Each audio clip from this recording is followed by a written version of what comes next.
Toplumlar için potansiyel iş alanlarının tasarımı. Son zamanlarda yapılan araştırmalar bize hep şunu gösteriyor. İnsan ömrü uzuyor. Evet, Türkiye çok genç bir nesil, hep bununla övünüyoruz. Fakat gençler de bir gün yaşlanacaklar, öyle değil mi?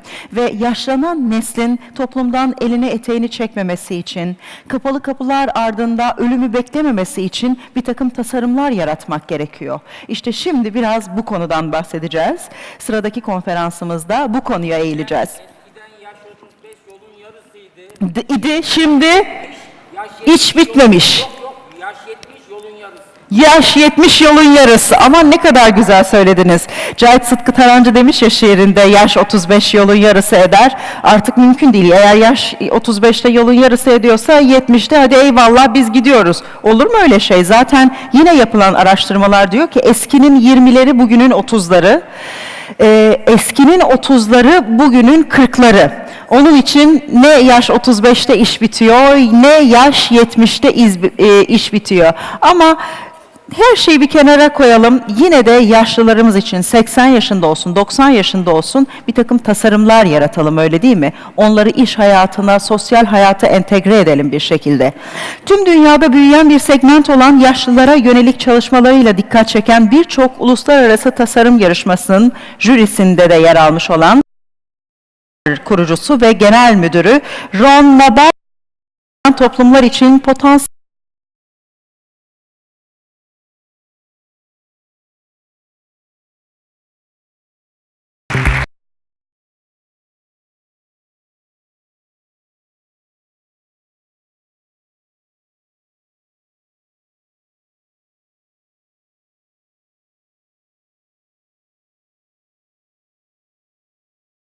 arıyoruz. It's new 40, exactly. Let's hear you, okay? Yeah. Thank you very much for coming. Yeah, can I have my first? Your first what? Slide? Yeah. Okay. Yes, that's it. Well, good afternoon, guys. I hope you had a good lunch. And I hope that the blood is pumping into your head, because if it's going to your stomach, you will not understand what I'm saying. So, as many of you are students, there's a very great chance that you will be doing a great part of your work designing products for people like me, because we are going to be the majority in the world. So the title is, when you design your products, our seniors are in your mind. The other title for that is, or the biggest market you are not focused on. And I will be talking today mainly about not why it is so important to design for older people, but I will more focus on why is it important for businesses to design for old people and to manufacture products that are suitable for old people, but it's not for old people, it's for everybody, but it's also good for old people. So, one of the biggest stories of the 20th century is the fact that people are living longer. And though it's very nice that people are living longer, but it has some very, very, very important implications on what. So, many of us use the term, the world is aging, but I think it's very important to understand, what does it mean that the world is aging? What are the consequences? So, the first thing is, if you look at what happened in the last 100 years, from 1900 and what is supposed to be on 2020, we're talking on a very, very dramatic change in life expectancy. And we are looking at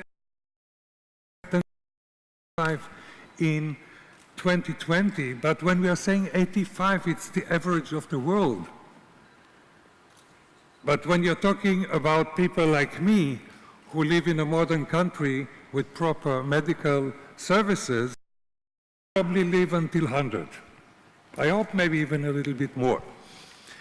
So, another very important factor is that in the developed countries, the aging population, which is 65 plus, is already surpassing the 12 to 24.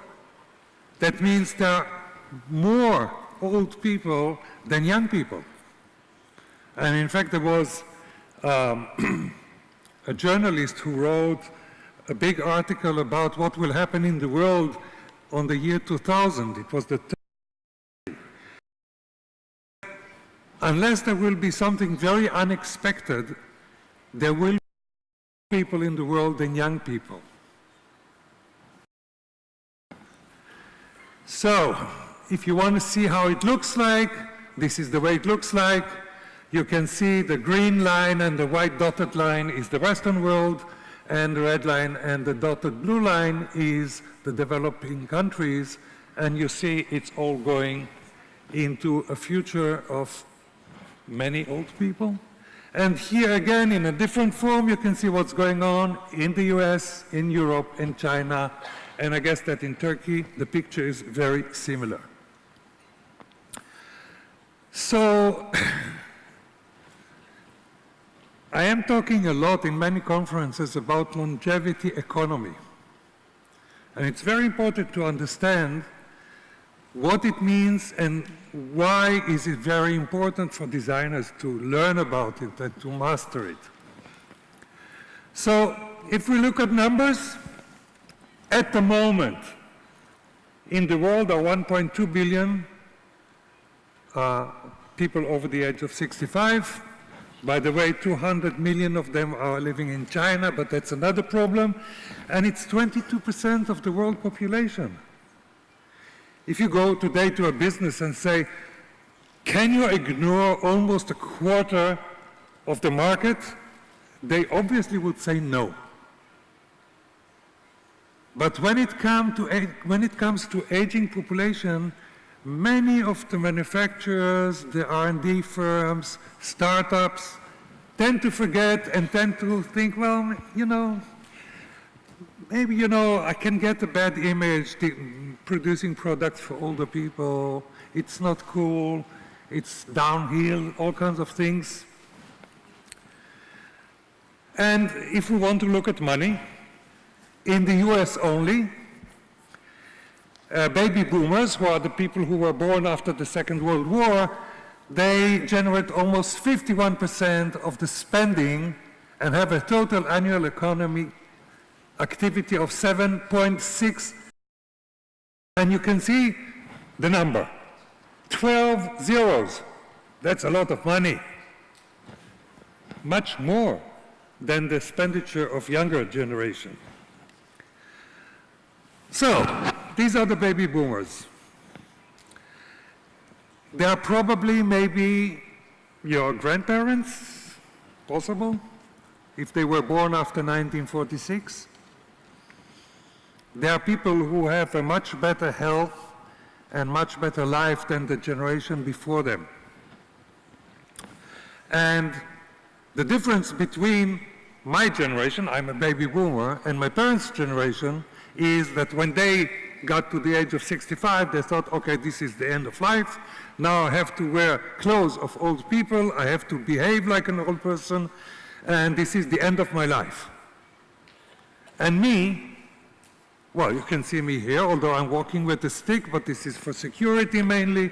And my stick looks cool, and if you want to see, you can see it. In general, it's a generation of people who want to enjoy at least the next 15 to 20 years. This, if you talk to a baby boomer, this is what they want to do. So, some facts about the baby boomers that is very important to know when you're going to develop products. As I said earlier, baby boomers purchase almost 50% of consumer products and services. They own the more expensive cars, and they buy leisure packages.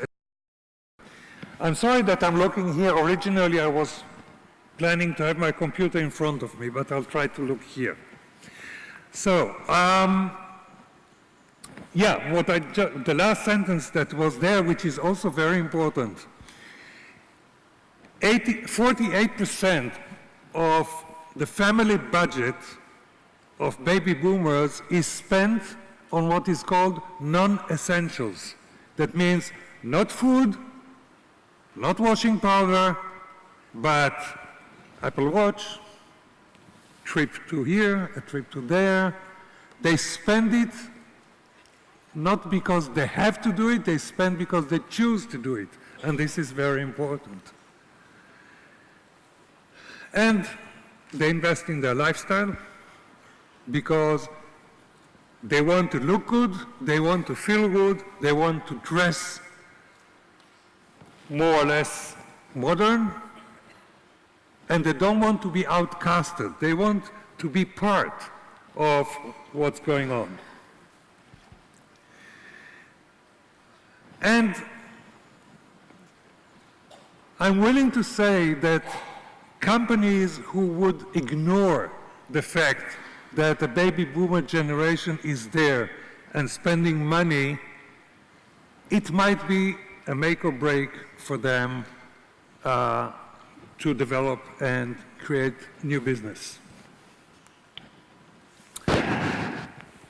So, to sum up this point, it is very simple. Baby boomers have time. Many of them are retired, not all of them.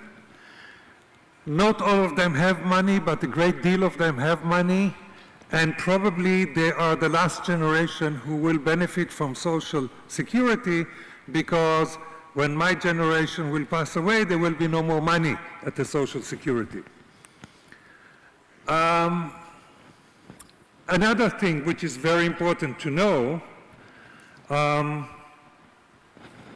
is that people, as they age, normal aging, no disease, I'm not talking about normal aging, but the eyesight gets less. We know, very famous, maybe some of you heard, cataract is something very typical to old people when the lens in their eye tends to become more opaque. And various typical issues of aging, like hearing less good, less stability, less balance, usual, normal. Again, I'm saying normal. And another thing which is important to say at the same time, that for instance, almost 50% of aging people suffer from arthritis, which is an inflammation of the knuckles. So it's very difficult for them to do various motor things. Not something that belongs only to old people. Arthritis starts at the age of 41, for those who have it. And they can have chronic diseases like high blood pressure and whatever. I mean, there's a whole bunch of things that are typical for aging, but as I said at the beginning, medicine is better. We know how to handle it. We have medications for a great deal of those problems, and it allows people to continue their life. I want to tell you a little bit, we make a little break here. I want to tell you a little bit about Age Culture. Age Culture is a company I founded together with a partner, and Age Culture is not a company. Age Culture is a company that helps startups, young entrepreneurs, and larger companies to shift, to change direction and produce products that are suitable for aging people. So Age Culture is about changing direction. I want to explain to you what I mean. I think what is now on the screen is very familiar because it's the buzzword of the design world. We're talking about user-centric design. It's a solution for everything, and it's good. I mean, for me, there's no problem with user-centric design, but it's not really suitable for what I'm going to talk about. So therefore, I say that user-centric design and age-friendly design are not the same. Absolutely not the same, and I will explain. First of all, when we're talking about user-centric design, and let's take a big company, you know, Apple. Apple for sure did user-centric design. How many people from the age group of 64 and more can operate the iPhone completely? Not very much. So, of course, they have user-centric design for people, let's say, from 8 to 45. From then on, they say, okay, sorry, but we are not an old people's home. We are selling products. I personally think it's a mistake. But definitely they use user-centric design. So user-centric design provides tools to bypass impairments. Yes, you can enlarge the fonts in the iPhone. You can enhance the contrast. That would make it more usable by seniors, but not all the way. But user-centric design can trigger ageism and discrimination by design, and this is very bad in my opinion. Because our society does not look with favorable eyes when there are solutions for people, for instance, who cannot see very well, things with large fonts. If you look on an average business card, not in Turkey, in the whole world, you will see fonts of 6 points. You are a designer, so you know what 6 points is. Well, I can tell you that I cannot read 6 points. And when I get a lot of business cards, then in the hotel I photograph it and I enlarge it. Do I feel great about it? No. Actually, I feel quite.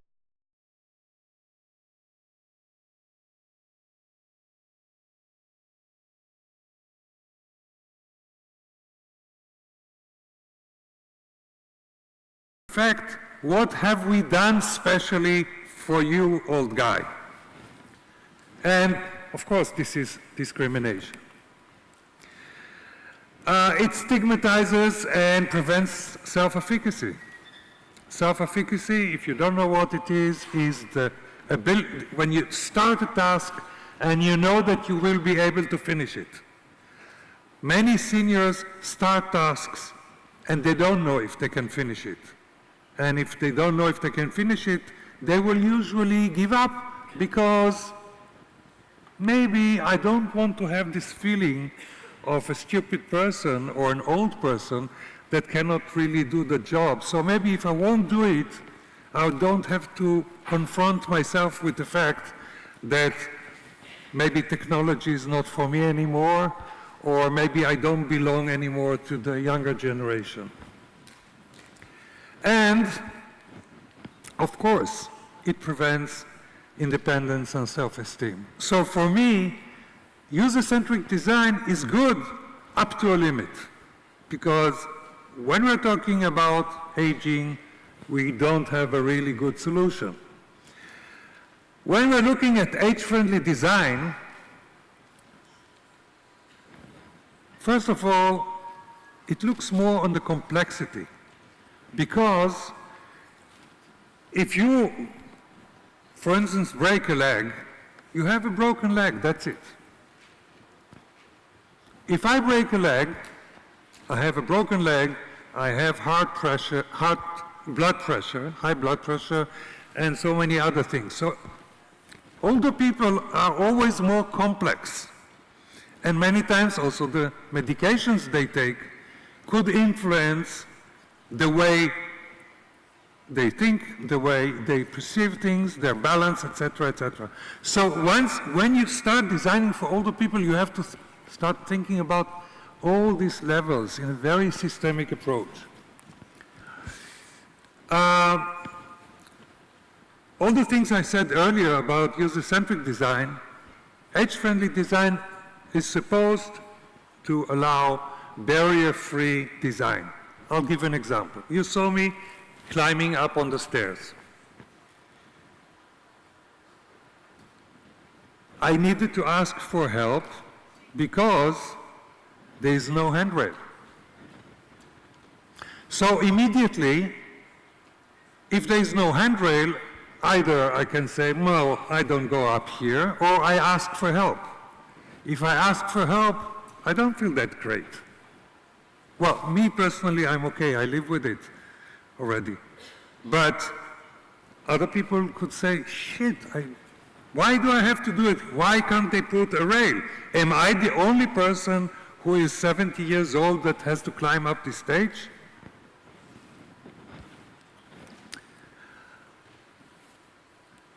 So age-friendly design, if it's done well, it avoids ageism.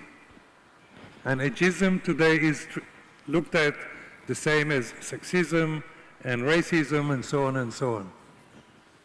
And of course discrimination, and avoid stigmatizing and support self-efficacy. More or less you can see that in my theory, age-friendly design does all the things that user-centric design doesn't.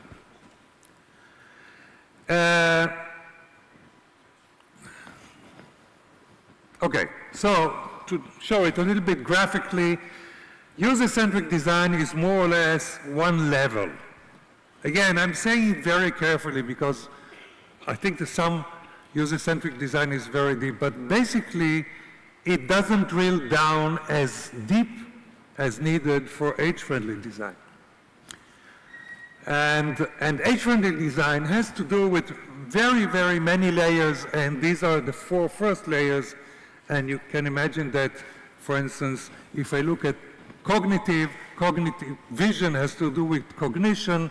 Vision is separated into at least 10 problems of aging, vision problems of aging people. Some of them not so severe, some of them more severe. But the fact would be, for instance, if we're talking about vision, if a person who is 70 years old enters a room with very strong light, the light might, because his eye doesn't react so fast as younger people, he might lose balance for a split second. That split second could cost him a broken leg. So to sum up, it's not about how old they are, but it's about how they are old, and this is what I'm going to talk about now.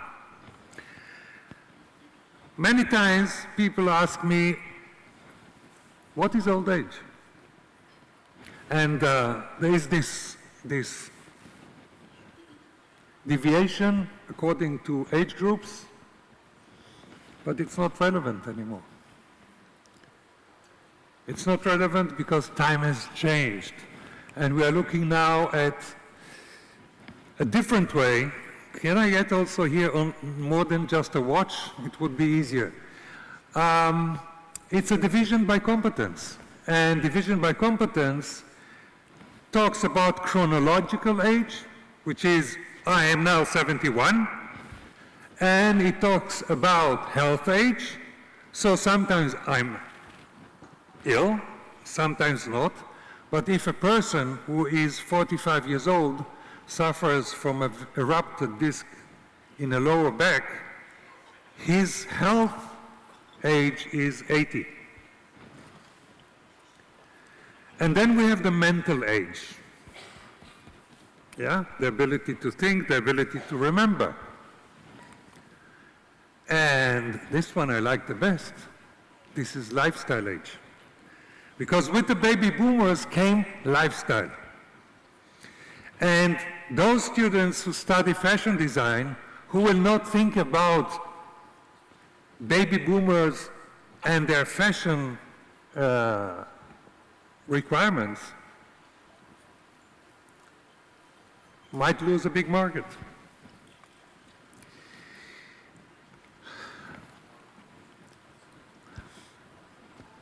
I heard earlier today that there's going to be a ceremony of packaging awards, but it has nothing to do with it.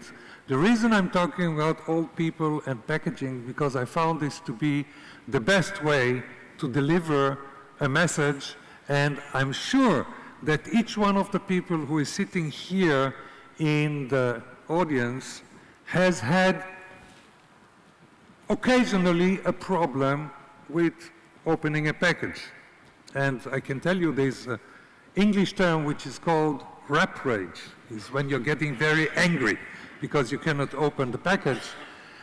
Many people have big problems with packagings, and seniors have much more.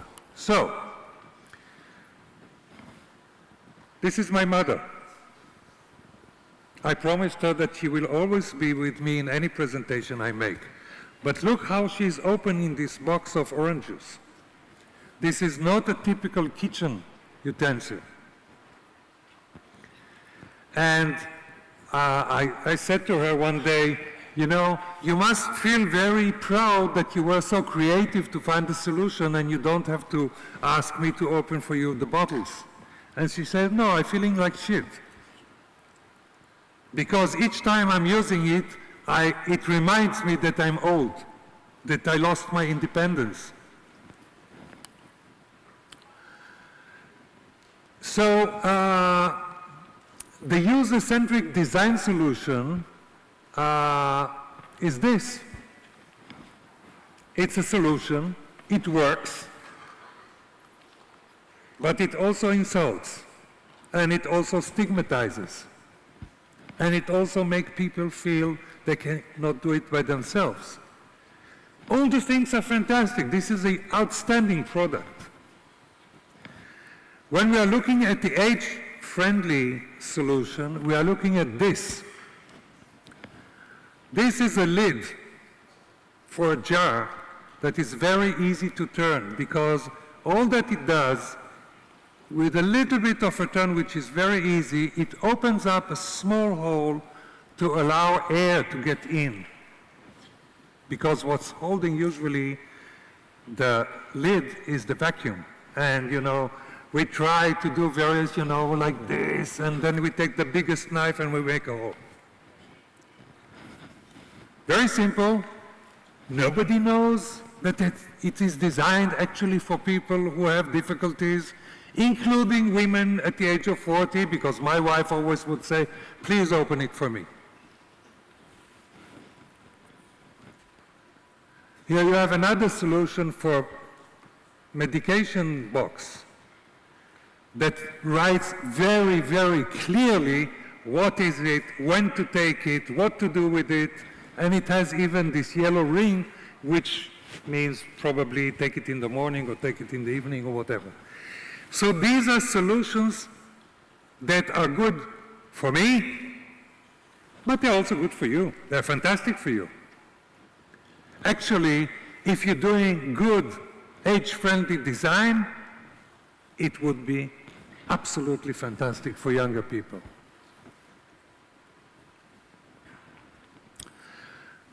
Again,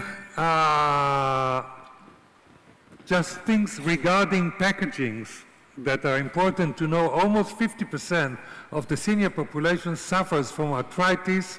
It affects their ability to grab, hold, pull, twist, and turn, tear a package open, use scissors, take a wrap off, and use a can opener. Interesting.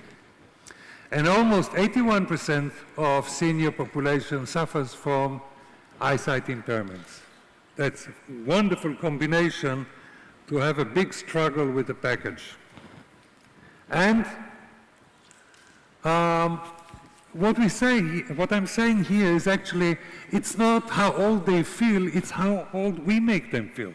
I'm talking about myself before I started all this. I was also doing design that is not suitable. So it's our responsibility to cater for the seniors. So, a survey among manufacturers manufacturers of packaging. They were asked, in general, do you consider the needs of seniors when designing your package? And so they say sometimes and seldom and I don't know and usually and always. And if you look at this, you say, okay, something around 45% is okay. Maybe. Here there's another slide that divides between food and beverage, personal care, etc., etc., etc. You can see the purple is sometimes. Sometimes it's not good enough. Now they did another research, but this time they didn't ask manufacturers, they asked seniors about how they work with packagings. And here I see my mother again. A survey in Germany, 350 seniors aged 65 to 85, 92%. You know, this is incomprehensible. Of the respondent admitted having some problems with food packagings. 92%. That doesn't seem all right to me. 66% have difficulties to find, read, and understand the expiration date. Little non-important detail that for some of us is important, we cannot read it. 64% of the respondents claim that the food packaging is difficult or impossible to open. Again, 64, not 45. 64%. We have another data that 56% claim that the writing is too small. Now, some of us seniors take medications that some sorts of food are not so good to take together with the medication. It might conflict. Is it important? I think so. I think it's important. I think it's important for anybody to know what kind of poison is in the food he eats, or non-poison. An astonishing 8% had to wrestle with packaging on a daily basis.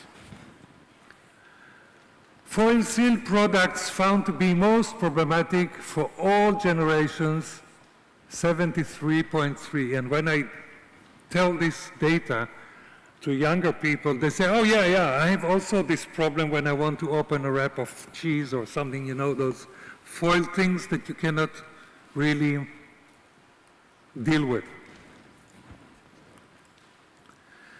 And then we have tin cans and beverage bottles, 27.4, blah, blah, blah, blah, blah. Of course, there's a lot of things that don't work. Nielsen, you probably heard about the Nielsen group, is very important. It's not the yogurt. It's Nielsen, the research group. And they did a world research, not only in Germany, but a world research. And the world research says 43% have trouble locating package that is easy to open.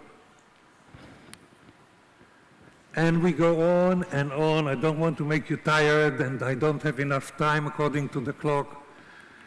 The numbers are not very nice. The numbers say that the manufacturers of packagings don't really care so much about us seniors. And as you have heard in the beginning of my lecture, you better care about me because I have the money to pay for it.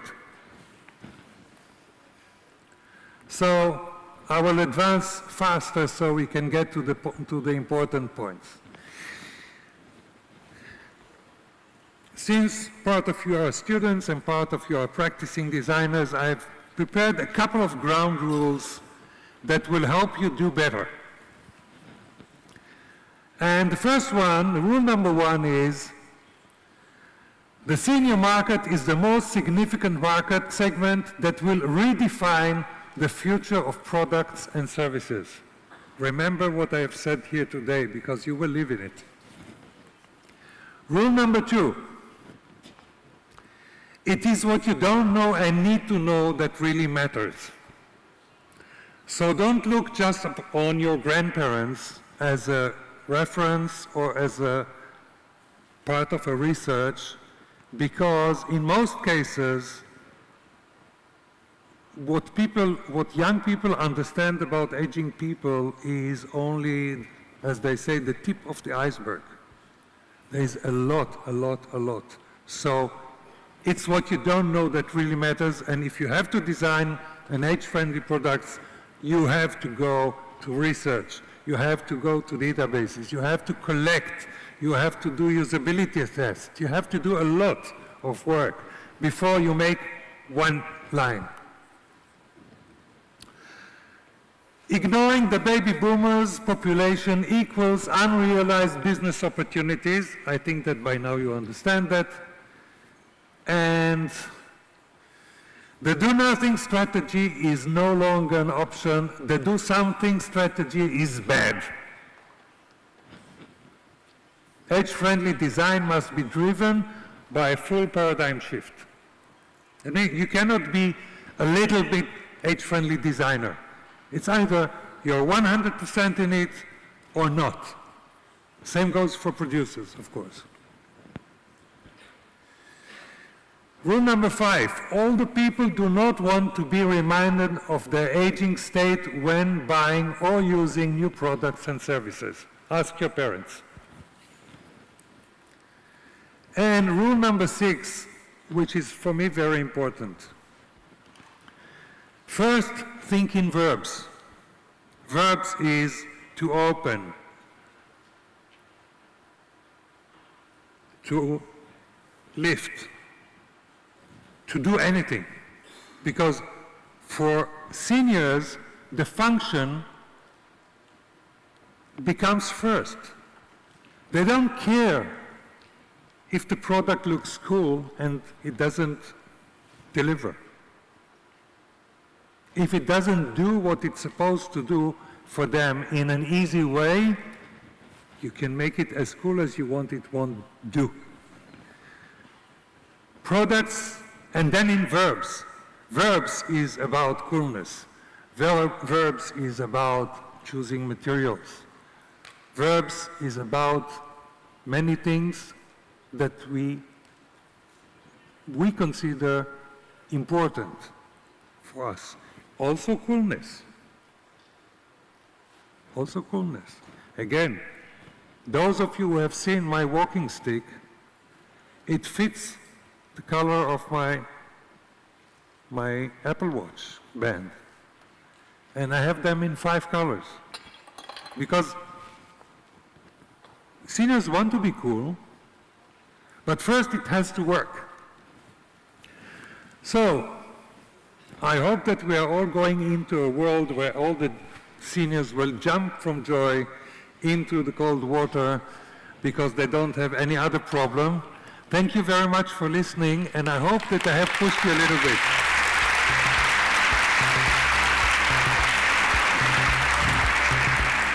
Mr. Nabarro, thank you for this inspiring speech.